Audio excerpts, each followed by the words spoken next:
আপনার বিশ্বাসকে আপনার চেয়ে বড় হতে দিন।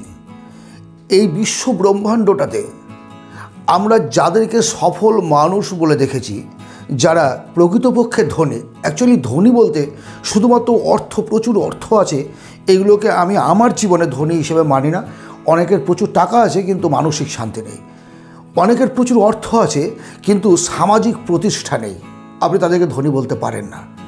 ধনী শুধুমাত্র ধন দিয়ে বিচার করা হয় না, ধনীর আরও একটা নাম মন।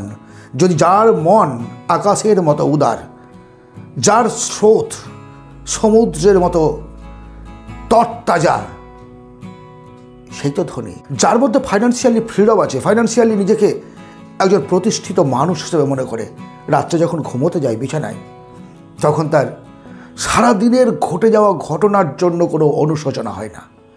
যখন ঘুমোয় তখন মনে পড়ে না অতীতের কথা, যখন ঘুমোয় তখন সে শান্তিতে ঘুমোতে পারে, তার জন্য অ্যালজোলাম খেতে হয় না।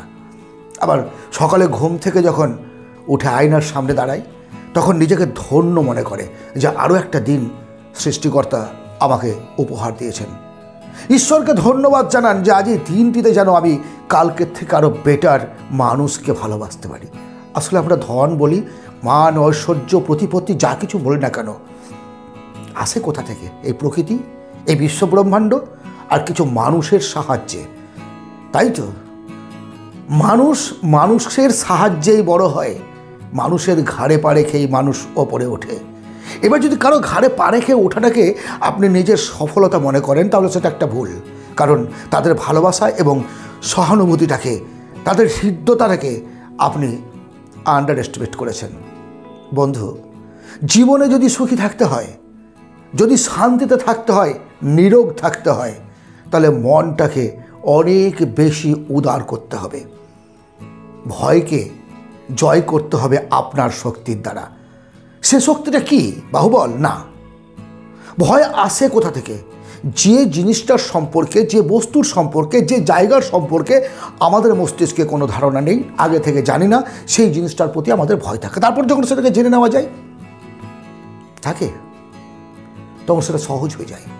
একটা কঠিন অঙ্কের সমাধানের কথা ভাবুন। যখন অঙ্কটা পড়লাম, জানি না, সলভ করতে পারছি না, ফিয়ার অফ ম্যাথ, বাট যখন সলভ করতে পারলাম তখন কী হলো? পরিস্থিতিটা কী হলো? চাকাটা অন্যদিকে ঘুরে গেল, ইজি হয়ে গেল। যেটা জানি না সেটার প্রতি আমাদের ভয় হয়। তাহলে ভয় থেকে যদি জয় করতে হয়, ভয়ের থেকে শক্তি বাড়াতে হবে, মানুষকে ভালোবাসতে হবে, উদারতা দেখাতে হবে।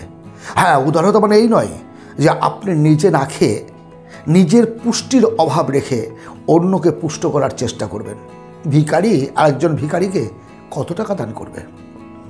জীবনে যদি সাকসেস চান, বড় হতে চান, যদি নিজের মানসিকভাবে নিজেকে সত্যিকারের একজন আদর্শ মানুষ মনে করতে চান, তাহলে সৃষ্টিকর্তার প্রতি ভরসা রাখুন, এই প্রকৃতির প্রতি ভরসা রাখুন, আর আপনি প্রকৃতির একটি অংশ মনে করে আপনার ভালোবাসা সমস্ত জীবের মধ্যে ছড়িয়ে দিন।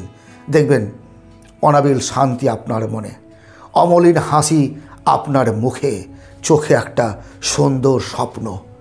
কখনোই সেটা আপনাকে ফেলিওরের দিকে নিয়ে যাবে না। যারা প্রতিষ্ঠিত মানুষ, যারা সফল মানুষ, একবার দেখুন তো ভেবে তাদের জীবনযাত্রাটা কেমন ছিল। হ্যাঁ, কষ্ট করেছে, প্রচুর কষ্ট করেছে, কিন্তু কেউ রাতারাতি কোটিপতি হয়নি। একটা দীর্ঘ পথের যাত্রা, দীর্ঘদিন পথ চলার পর তারপরে একটা সফলতা এসছে, কিন্তু সেই পথ চলাটা অসৎ পথে নয়। দেখবেন, ভালো করে ফলো করুন, কষ্ট, চরম কষ্ট করেছে, চরম কষ্ট করে এগিয়ে গেছে সাফল্যের দিকে। এই তো জীবন। আর যারা দ্রুত ধনী হওয়ার চক্করে পড়ে অসামাজিক ক্রিয়াকলাপে লিপ্ত হয়, সাময়িকভাবে তাদেরকে দেখে ভালো মনে হয়, আপনিও দেখেন, অ্যাকচুয়ালি তারা কারো বন্ধু নয়, তাদেরকে লোকে ভয় পায়, তারপরে একটা সময় পরে ফানুষের মতো নিভিয়ে যায় ঝাঁপ করে। ইয়েস, এটাই বাস্তবতা। অসৎ পথে বড় হওয়া যায় না, যতটুকু এগিয়ে যায় তার থেকে বেশি পিছিয়ে পড়ে এক সময়। যদি সুস্থ থাকতে চান, যদি নিজেকে শান্তিতে রাখতে চান, কুচিন্তা মন থেকে সরিয়ে দিন, সুন্দর চিন্তা করুন, পজিটিভ চিন্তা করুন, নেতিবাচক মানুষদের সঙ্গে মিশবেন না, নেতিবাচক গল্প করবেন না, সমালোচনা করবেন না। আলোচনা করুন, নিজের কাজের উন্নতি ঘটান, মানসিক শান্তি নিন। আর প্রতিদিন সকালে উঠে অন্তত একটা স্পিরিচুয়াল ভিডিও দেখবেন, মোটিভেশন ভিডিও দেখবেন, এবং আপনি কিছু বই পড়ার অভ্যেস করুন, অন্তত 15 মিনিট। না, 15 মিনিটে কত পাতা বই পড়বেন সেটা কিন্তু আমি আপনাকে বলছি না। 15 মিনিটে আপনাকে বইয়ের সামনে বসে থাকতে হবে। অর্থ, সম্পত্তি, ধন, বিজনেস ইত্যাদি সংক্রান্ত ব্যাপারে যদি জানতে চান, আমার আরও একটা সঞ্জীব চক্রবর্তী মোটিভেশন চ্যানেল আছে, সেখান থেকে জানবেন। এখানে আমি ইনকামের রাস্তা নিয়ে আসিনি, এখানে এসেছি মানসিক শান্তি। অর্থ যেমন চাই তেমন চাই শান্তি, পরিবার চাই, পিতা মাতা, বাবা মা, সন্তান, সন্ততি, পরিবার পরিজন, সামাজিকতা সমস্ত কিছুকে নিয়ে যেন একসঙ্গে আমরা থাকতে পারি, এটাই উদ্দেশ্য এই চ্যানেলের আমার। ভালো থাকবেন, আনন্দে থাকবেন। যদি ভালো লাগে, পছন্দ লাগে, লাইক সাবস্ক্রাইব করবেন, কমেন্ট করবেন। আপনাদের মতামত আমার অনুপ্রেরণা।